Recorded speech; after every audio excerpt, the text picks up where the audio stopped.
Bonsoir à tous. Ce soir, je vais vous raconter une histoire qui m'a été partagée par un internaute sur Reddit.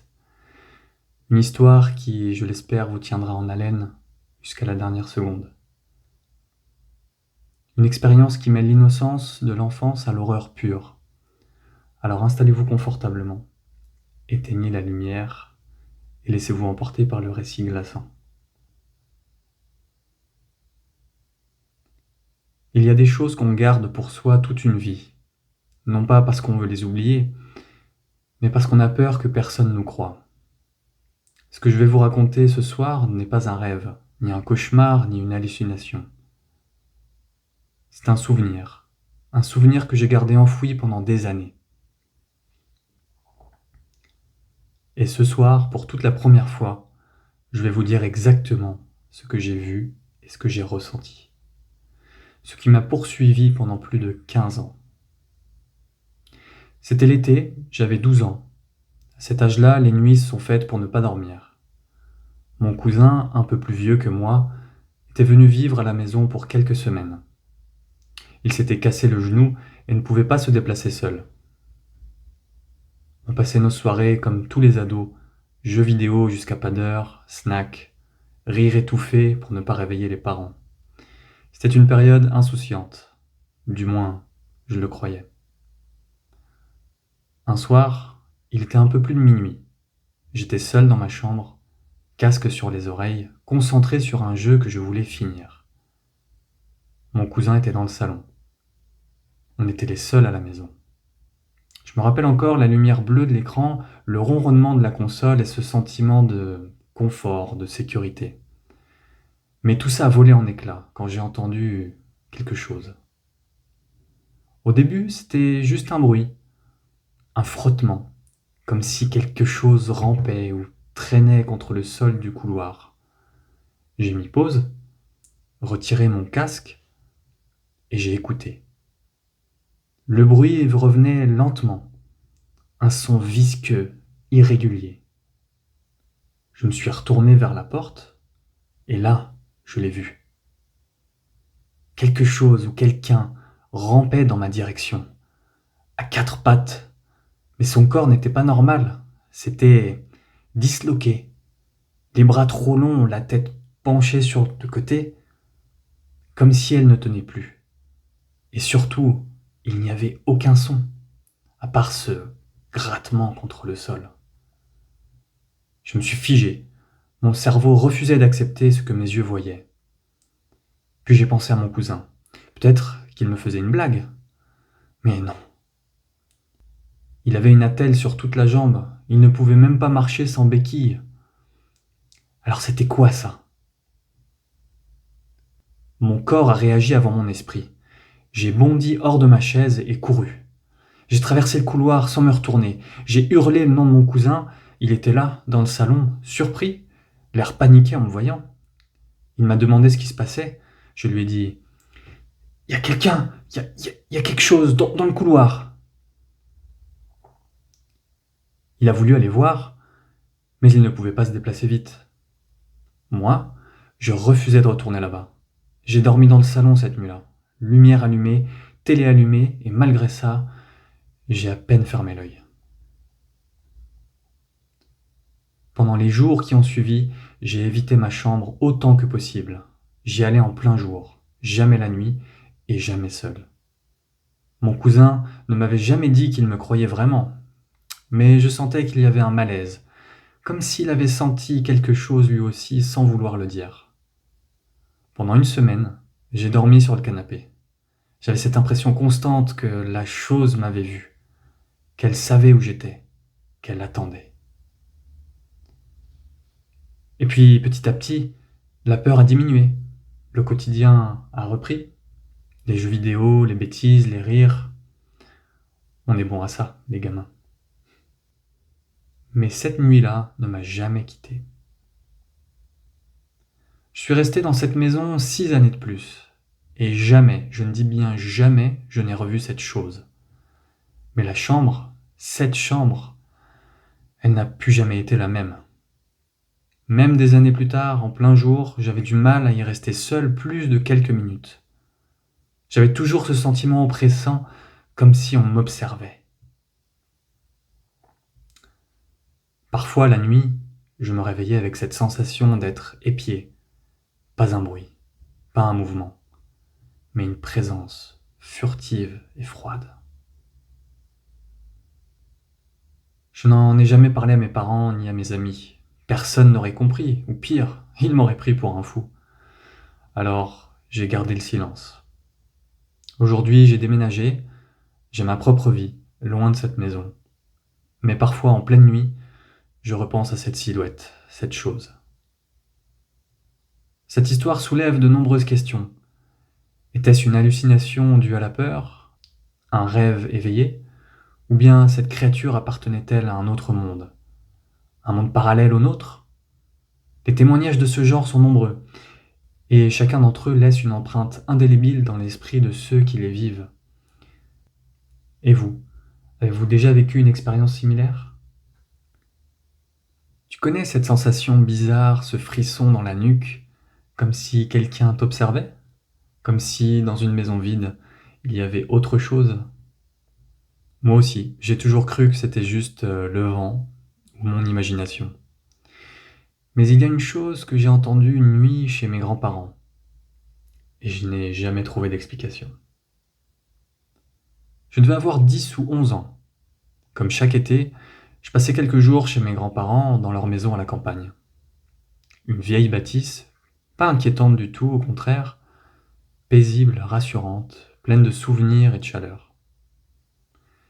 Ils vivaient dans une petite ville tranquille du Midwest aux États-Unis. Là-bas, une vie simple. Les maisons sont espacées, les nuits calmes, pas de circulation, pas de bruit, rien. Le soir, tout s'éteint. Tout devient lourd, silencieux. Et pourtant, c'est dans ce calme absolu que quelque chose s'est passé. Je dormais dans la chambre d'amis à l'étage. Une pièce modeste avec un lit, une place et une petite lampe sur la table de nuit et une fenêtre qui donnait sur le jardin. Ce soir-là, je m'étais couché sans rien remarquer de particulier. Mais au beau milieu de la nuit, je me suis réveillé d'un coup. Tu vois ce genre de réveil brutal, sans rêve, sans raison apparente, juste comme si ton cerveau voulait que tu sois réveillé. Il devait être 2 ou 3 heures du matin. La maison était plongée dans un noir presque complet. Pas un bruit, juste le tic-tac de la vieille horloge au rez-de-chaussée. Et là, j'ai entendu une voix. Elle venait de la cuisine d'en bas. C'était une voix féminine, douce mais pas familière. Et ce qui m'a glacé le sang, c'est ce qu'elle disait. Très calmement, elle a dit: Pourquoi es-tu réveillé, mon chéri? Je suis resté figé. Je ne comprenais pas. Ce n'était pas la voix de ma grand-mère. Elle dort profondément et ne m'appelle jamais mon chéri. Ce n'était pas ma mère. Elle n'était même pas là cette semaine. Et puis, la voix a répété un peu plus fort, un peu plus proche. Pourquoi es-tu réveillé, mon chéri? Mon cœur s'est mis à battre comme jamais. Tu sais, ce moment où tu ne sais pas si tu rêves ou si c'est réel, où ton corps est en alerte, mais ton esprit refuse de comprendre. Je me suis levé doucement. J'ai tendu l'oreille en espérant entendre autre chose, quelque chose qui expliquerait cette voix. Mais non, juste le silence. Et puis encore cette voix, une troisième fois, mais là, elle semblait juste derrière la porte de ma chambre. Pourquoi es-tu réveillé, mon chéri? Là, j'ai senti mon sang se figer. Je n'ai pas crié, et je n'ai pas bougé. Je suis juste retourné sous mes draps, le cœur battant à m'en faire mal. Et j'ai attendu. J'ai attendu que le jour se lève. Le matin, j'ai tout raconté à mes grands-parents. Je pensais qu'ils allaient me rassurer, me dire que j'avais rêvé. Mais mon grand-père s'est figé. Il m'a regardé sérieux et a simplement dit: Tu l'as entendu toi aussi? Mon sang n'a fait qu'un tour. Il m'a expliqué qu'il avait déjà entendu cette même voix, toujours la nuit, toujours dans la cuisine ou près de l'escalier. Elle n'a jamais été agressive, elle parle doucement, elle ne fait que poser cette même question à chaque fois. Pourquoi es-tu réveillé, mon chéri? Ils n'en ont jamais parlé aux voisins. Ils n'ont jamais tenté de faire partir quoi que ce soit. Ils vivent avec. Ma grand-mère pense que c'est une femme qui a peut-être vécu ici autrefois. Peut-être une mère, peut-être quelqu'un qui a perdu un enfant. Peut-être une voix qui cherche encore quelqu'un, quelque part, dans la nuit. Je ne l'ai plus jamais entendue depuis. Mais cette phrase, ce ton, cette voix, je ne l'oublierai jamais. Et toi? Si une voix venait t'appeler la nuit, calmement, tendrement, est-ce que tu répondrais? Ou est-ce que tu te cacherais sous les draps comme moi? Ce soir, je vais vous raconter 2 histoires vraies. Des histoires transmises dans une famille sur plusieurs générations. 2 expériences paranormales, troublantes, dérangeantes, qui ont marqué profondément celles qui les ont vécues. Elles se déroulent dans les années 1920 et 1930 à Chicago. Pas dans une maison abandonnée, pas dans une forêt, mais dans la rue, dans la cuisine, sur le chemin du retour du travail. Des lieux ordinaires. Et pourtant, quelque chose s'est produit. Quelque chose que la logique ne suffit pas à expliquer. Alors installez-vous confortablement. On commence. La première histoire concerne une jeune fille de 17 ans. On est à Chicago dans les années 20. Elle vit avec ses parents dans un immeuble modeste, dans un quartier résidentiel tranquille. Ce soir-là, comme souvent, après le dîner, elle aide sa mère à faire la vaisselle. C'est un moment calme, routinier. Elle est assise près de la fenêtre de la cuisine, un torchon dans la main, et soudain, quelque chose attire son attention dehors. Sur le trottoir, juste en face, elle voit un homme. Il est debout, seul, parfaitement immobile. Il tient son visage entre ses mains, comme s'il pleurait ou souffrait. Mais ce n'est pas ce geste qui la fige, c'est ce qui se passe après.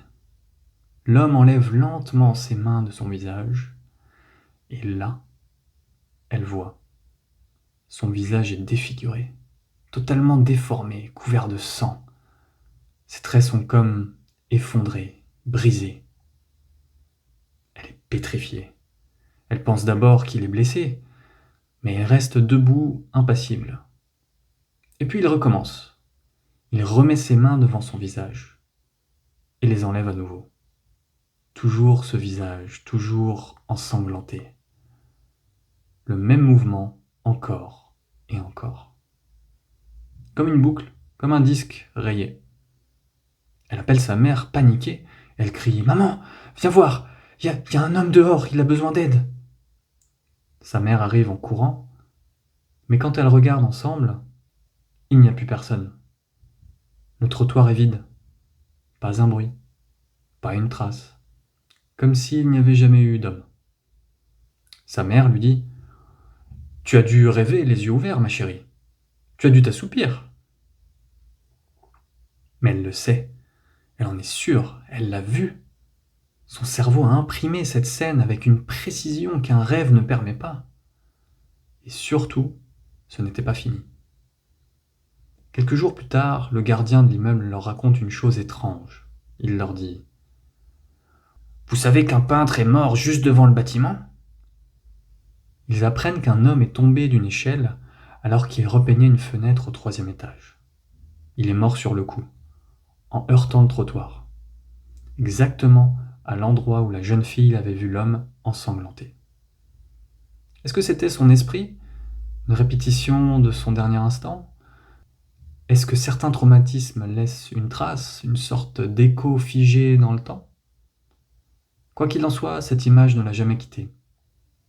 Des années plus tard, elle s'en souvenait avec la même intensité, le même frisson.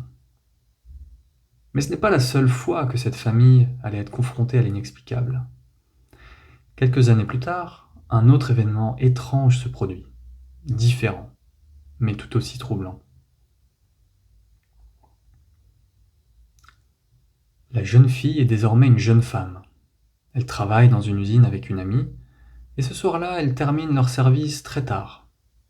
Les trams ne circulent plus à cette heure-là. Elles n'ont pas d'autre choix que de rentrer à pied. Elles marchent à travers les rues de Chicago, désertes, silencieuses. Environ 7 pâtés de maisons à parcourir. La ville dort, pas une voiture, pas un passant. juste leurs pas sur le bitume. Et tout d'un coup, elles entendent un bruit derrière elles.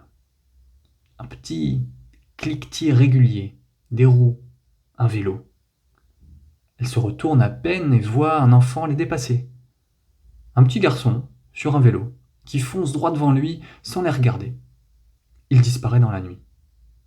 Elles trouvent ça bizarre, un enfant seul à cette heure-là, mais bon, ça arrive. Sauf que, elles continuent à marcher, et là, elles s'arrêtent. Il n'y a pas eu de virage, pas de ruelle, aucune allée où le garçon aurait pu tourner. Et surtout, aucun son. Aucun bruit de pneus, de chaîne de vélo, de pédales. Elle se retourne complètement. La rue est droite, totalement dégagée. Mais il n'y a personne. Le petit garçon a disparu. Comme s'il s'était évaporé. Elles en parlent entre elles, tentent de trouver une explication, mais elles n'en trouvent pas. Elles savent ce qu'elles ont vu. Et surtout ce qu'elles n'ont pas vu. Le garçon s'éloignait. Ce n'est pas un rêve. Elles étaient deux. Deux à voir. Deux à entendre. Deux à ne rien comprendre. Ces deux histoires sont restées dans la mémoire familiale pendant des décennies, transmises de mère en fille, toujours racontées de la même façon. Jamais exagérées, jamais embellies, juste inexplicables.